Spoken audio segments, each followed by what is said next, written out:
Good morning mga kalolo. So, update ko lang kayo sa mga flyers natin para sa North. Nagtanong tayo sa sa club. Mag-uumpisa na raw ng June 1. Yung training ng yung training ng or club training ng NHPC sa June 1 para itong mga pang North Derby natin. So, last week po, sinig natin yung mga kalapati natin.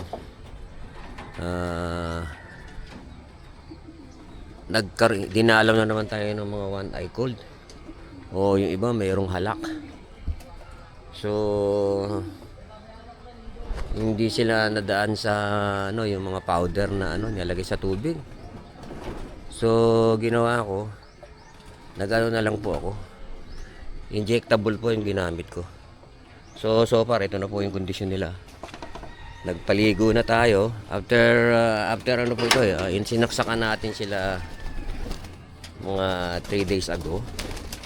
So ito na yung kondisyon nila. Yan, nagpaligo na tayo. Naliligo sila ngayon. So in-injectionan ko sila lahat ng flyer natin ng 0.2 nung antibacterial na na injectable. So ngayon nagpaligo tayo. Meron tayong dalawang hiniwala. Ito yung bagang maga yung bunga nila. Nung una tayong maggamot. Ayan. Medyo magaling na rin po. Hindi ko lang agad sila maisama. Kasi baka manghawa pa ng iba. Kaya dyan hiniwalay ko lang una sila. So pagka nakikita kong magaling na siguro sa ako. Yung iba rito, naghiwalay, may mga hiniwalay din ako dito siguro mga 8 piraso eh. So nakita ko naman na na okay na yung mga mata nila. Sinama ko na sila dyan. So yan, naliligo sila ngayon. So ang plano natin siguro after or next week magbabakuna naman tayo ng 4-in-1. Meron akong 4-in-1 eh. So ito yung mga flyers natin sa North. May mga po to, yung sing-sing ng po to, club ring ng Young Bird, tsaka yung motor ring. So yan, hindi ko lang alam kung ano yan. Palagi ko nasa 40 sila, 40 o mahigit pa, more or less more or less 40 yung ating ikakarera. Sana makarecover sila ng gusto para itong mga to na to sanay na to sa sa low fly. Tsaka nai-toss ko na rin to 2-3 beses, mga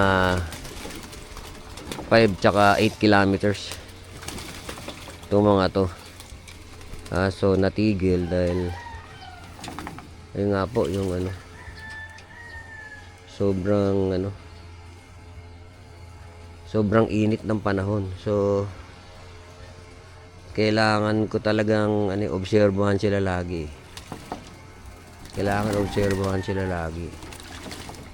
Na kailangan lagi kang nakatingin sa mga mata nila.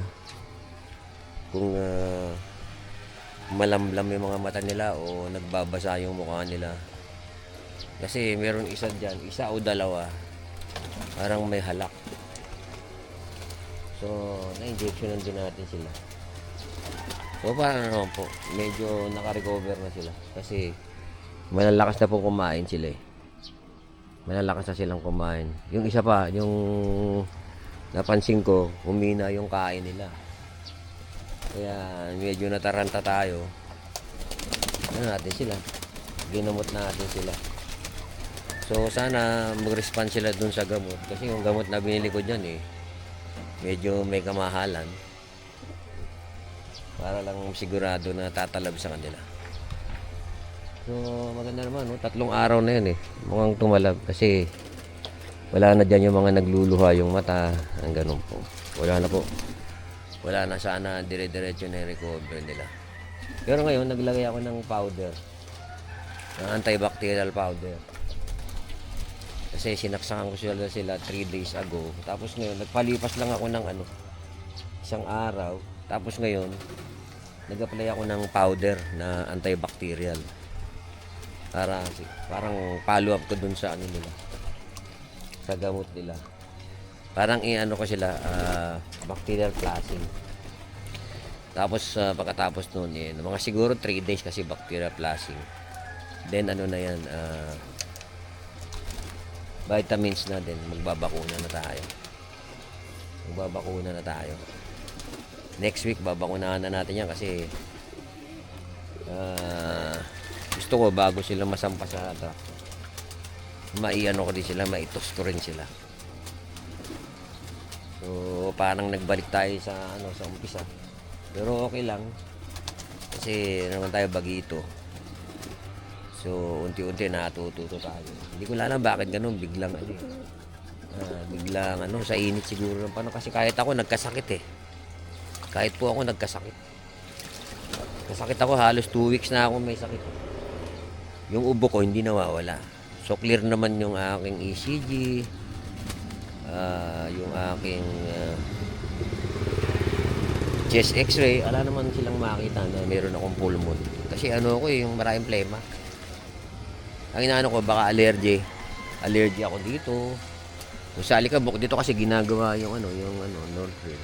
Maalikabok dito sa amin. Kaya mga sasakyan namin maglinis ka ngayon, mamayang hapon maalikabok na ulit. Kaya iniisip ko sa alikabok kasi loob ng bahay namin puro alikabok. Kaya sabi ko sa misis ko, maglinis kami. So yun, in-update ko lang kayo ulit sa ating mga flyers kasi malapit na yung club training. Kaya in-update ko lang kayo. So yung mga kondisyon nila, ito na ngayon. Medyo nire-recover natin sila. Tsaka nagpapaligo. Kasi nga sobrang init ng panahon. At nakikita kong kailangan naman ng mga ibon yan. Kailangan ng ibon. So kailangan magpaligo tayo. Pati itong hiniwalay kong dalawa, pinaliguan ko rin sila.